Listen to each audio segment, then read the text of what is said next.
បាទចំពោះលំហាត់ទី3នេះគេថាដីស្រែមួយរាងជាចតុកោណភ្នែដូចរូបរកផលស្រូវដែលប្រមូលបានបើគេដឹងថាដី1ម៉ែត្រការ៉េផ្ដល់ផលស្រូវបាន 0.25 គីឡូក្រាមអញ្ចឹងមានន័យថានៅក្នុងលំហាត់នេះគេឲ្យយើងរកផលស្រូវក្នុង1ម៉ែត្រការ៉េអញ្ចឹងដើម្បីរកផលស្រូវបានតតែយើងរកផ្ទៃកាឡារបស់រូបនេះសិនបាទអញ្ចឹងរូបរបស់គេឲ្យនេះគឺបាតតូចបាទបាតតូចរបស់វាគឺខាងលើនេះមានន័យថា65ម៉ែត្របាតធំនេះគឺ102ម៉ែត្រកម្ពស់40ម៉ែត្រអញ្ចឹងយើងអាចរកផ្ទៃកាឡារបស់ចតុកោណភ្នែឃើញហើយបាទអញ្ចឹងយើងទៅសេមករកផលស្រូវ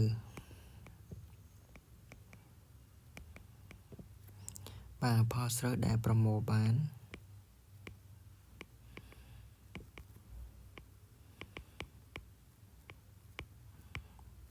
បាទដើម្បីរកផលស្រូវដែលប្រមូលបានក្នុង1ម៉ែត្រការ៉េផ្ដល់បានស្រូវ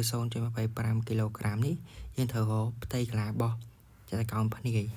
អញ្ចឹងតាមរូបមន្តផ្ទៃកាឡាចតុកោណភ្នែគឺតាមរូបមន្ត A ស្មើនឹងបាតតូចបូកបាតធំគុណនឹងកម្ពស់ h ចែកជាមួយនឹង2បាទដោយគេបាតតូច A ផ្ទៃកាឡានោះបាតតូចគឺ65ម៉ែត្របាតធំ B ស្មើនឹង102ម៉ែត្រ h កម្ពស់40ម៉ែត្រនោះហើយយើងជំនួសវាចូលទៅ A របស់យើងនេះគឺស្មើនឹង65ម៉ែត្របូកនឹង102ម៉ែត្របាទហើយយើងយកទៅគុណជាមួយនឹង h គឺ40ម៉ែត្រចែកជាមួយនឹង2បាទអញ្ចឹងយើងយក40នេះសម្រួលមួយ2នេះមកហើយយើងយកអាក្នុងពងកញ្ចក់នេះបូកចូលគ្នាទៅអញ្ចឹងយើងបាន100ក្នុងពងកញ្ចក់នេះបាន167ម៉ែត្រគុណជាមួយនឹង40សម្រួលមួយ2មកឃើញ20ម៉ែត្របាទអញ្ចឹងយើងយកបាទអញ្ចឹងចម្លើយរបស់វាគឺឃើញ40ម៉ែត្រគុណនឹងម៉ែត្រចេញម៉ែត្រការ៉េបាទ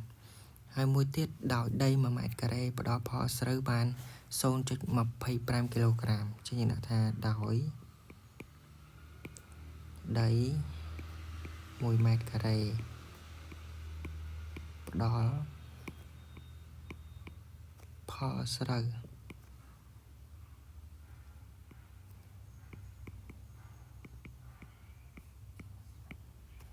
បាន 0.25 គីឡូក្រាម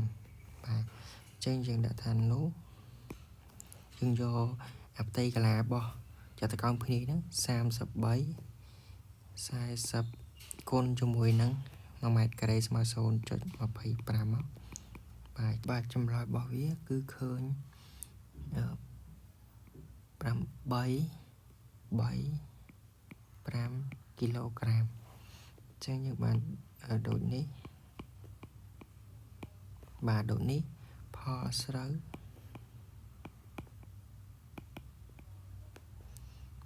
វដែលប្រមូលបាន